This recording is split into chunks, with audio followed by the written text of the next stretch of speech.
Catus Maximus here. I'm going to make this kind of a simple video. This is another promo product from Vevor. Heated sweatshirt. Shipped like $74. So it's a reasonable price. These things tend to be pretty expensive, and I actually generally recommend buying the cheaper ones because they always wear out and have problems. It's the nature of putting a heating coil in a textile product. We'll get over some of the things first. Really bright light, so if you're wearing this and have it turned on, people will know. We're talking 4 hours at high, 6 hours on medium, 8 hours on low. Red is high, white is medium, and blue is low, so you can kind of choose. As normal, they have a special battery pack which has a real stiff plug and then a wire that leads into the product. This is known as a 5 coil. As far as the actual construction, I mean, it feels nice. It's a pretty nice high quality textile. Fleece line, so this is a really pretty thick.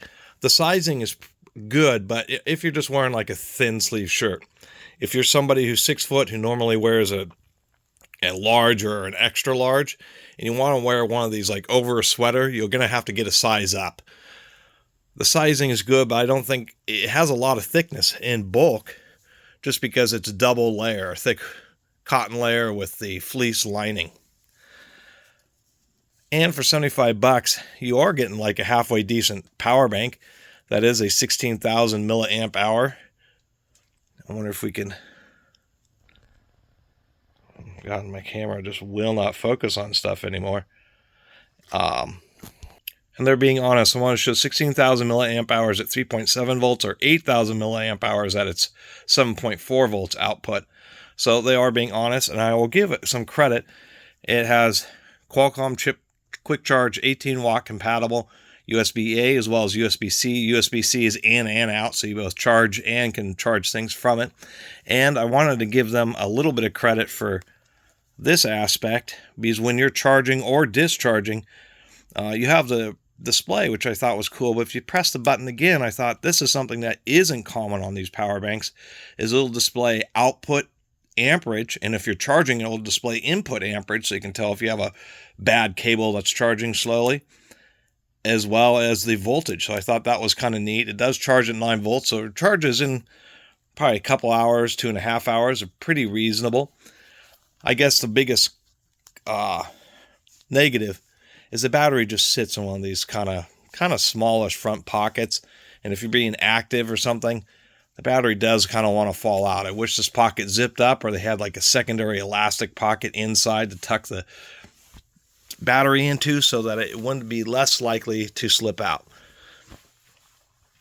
I was trying to use, I have this Vevor thermal camera that I was using to try to show the heating coils, and I found the biggest drawback of this Vevor thermal camera. It has the capability of taking video, but it stores it in like some special format that no program, VLC or Shotcut, will open on the computer, and it's really annoying. So I have to do it this way because I can't. Anyway, super annoying about this Vevor thermal camera is that you cannot open the video files. And for some reason, there we go. There's one of the coils. It is a 5 coil system. Coil 2, coil 3, and we can see coil 4. And then the 5th one is there, and it's just like a W shape, simple coil. And then, of course, there is a cat for comparison there. The coils do get pretty warm. The cat seems to like it a lot.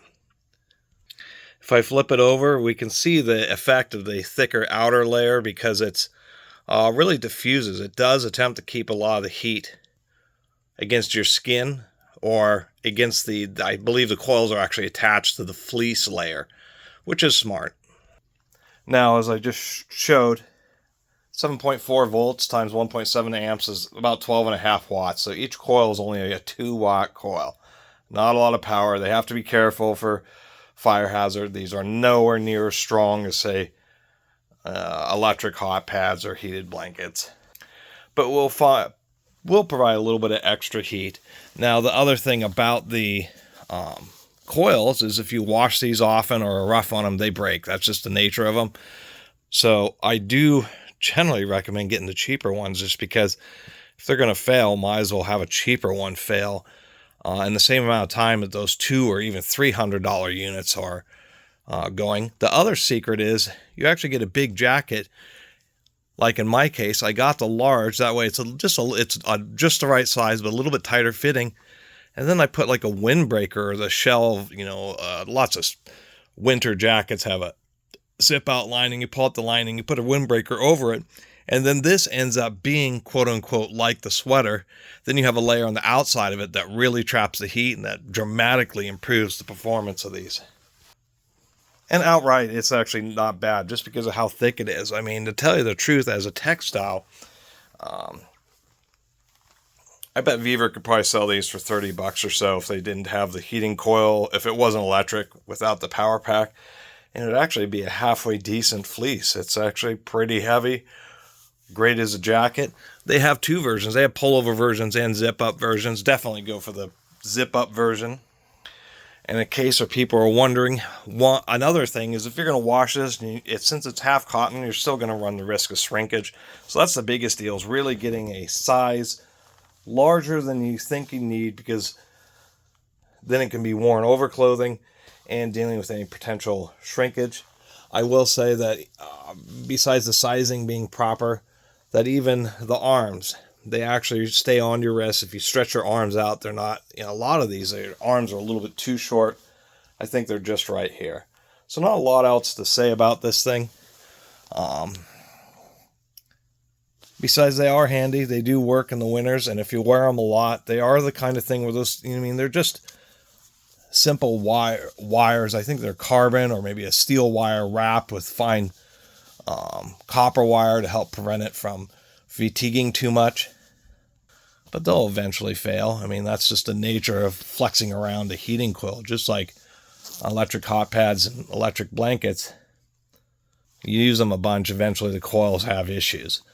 And so that's kind of the recommendation, is just get a cheaper one. That way, as long as you get it to last through a winter, maybe 2 winters, you kind of have to place the value on how many times it keeps you warm days when you're wearing it.